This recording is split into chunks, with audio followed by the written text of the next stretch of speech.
गायत्री माता की जय। परम पूज गुरुदेव की जय।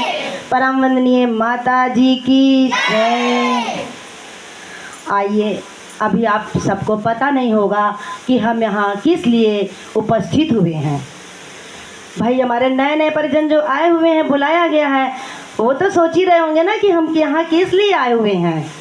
तो बहनों, हम आप सबसे बताना चाहते हैं कि हमारे करारी में 24 कुंडीय यज्ञ परम पूज गुरुदेव परम वंदनीय माता जी के सूक्ष्म उपस्थिति में, ये बड़े सौभाग्य की बात है कि हम लोग आज 2-3 साल से ये कल्पना कर रहे थे कि हमारे यहाँ बड़ा कार्यक्रम हो, सभी चाहते थे।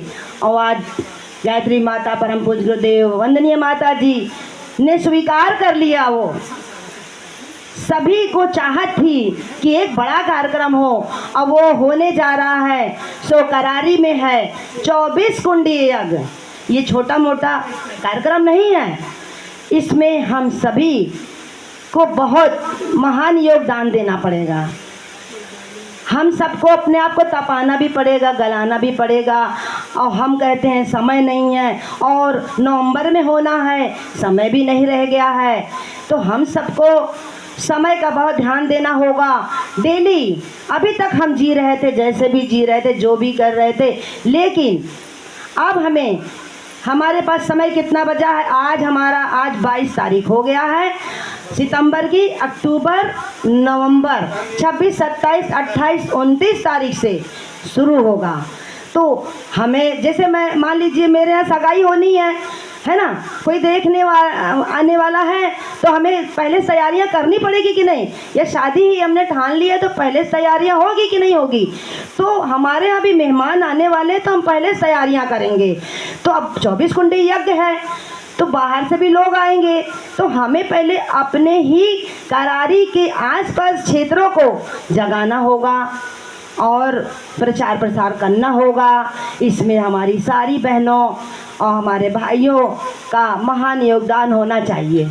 और सभी के पास जितना समय हो, दिल खोल के सामने आए। समय दान और अंश दान सबकी ज़रूरत पड़ेगी। कोई ये ना सोचे जाएंगे और हवन करके स्वाहा करके और चले आएंगे, इससे काम बनने वाला नहीं है।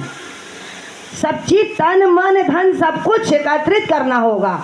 जो आपके पास जितना भी हो सके, तेरा तुझको अर्पण की भाव से हमें लगा देना चाहिए, ये सोच के कि हमारे गुरुदेव के लिए ही मेरी जिंदगी मिली है। यदि गुरुदेव ना होते तो हम ना होते। यदि हम जुड़े हुए हैं तो बाकी सबकी ज़िंदगी तो जैसे चल रही है, पर हम एक विशेष कार्य के लिए आए हुए हैं। देखिए, वही आया है जिसको गुरुदेव ने बुलाया है। बहुत से सोच रहे होंगे कि हमें जाना है। हमारे यहाँ की गुलामीपुर की बहनें हमारी जाके, कार्यकर्ता बहनें जाके सभी को सूचना दी होंगी, पर वही आया जिसको गुरुदेव ने बुलाया। बाकी अपने से कोई सोच ले कि हम चले आए, एक पग भी बढ़ा नहीं सकता बहनों। इतना मान के चलिए कि आप बहुत अमूल्य, बहुत मूल्यवान वस्तु हैं, चीज़ हैं। आप बहुत समझ लीजिए कि आप सौभाग्यशाली हैं। आपके अंदर देवत्व का उदय है। आप हमारे गुरुदेव के अंग अवयव हैं, उनका अंश आपके अंदर विराजमान है, जिसकी वजह से आप यहाँ पर उपस्थित हुए हो। नहीं तो पूरा गुलामीपुर तो अभी बहुत सारे लोग नहीं है, देखा जाए 10-15 लोग इकट्ठा हैं, इससे काम चलने वाला नहीं है। घर घर जाकर एक बहनों को, एक भाइयों को जगाना है हमें, और हमें सब कुछ चाहिए। और समझ लीजिए कि समर्पण की भावना के साथ हम सबको आगे खड़े होना होगा। और अगर हम आगे बढ़ेंगे, बाकी तो काम गुरुवर करेंगे। हम लोगों को तो केवल आगे केवल आना ही है, नाम हमारा होना है, काम तो गुरुवर करेंगे ना। मेरा आपकी कृपा से सब काम हो रहा है, मेरा तो काम हो रहा है, लेकिन गुरुदेव का कोई काम अगर मिला हुआ है तो हम सब जी जान लगा के उसको जो है कृतज्ञता से के साथ संपन्न करें। ओम शांति शांति शांति।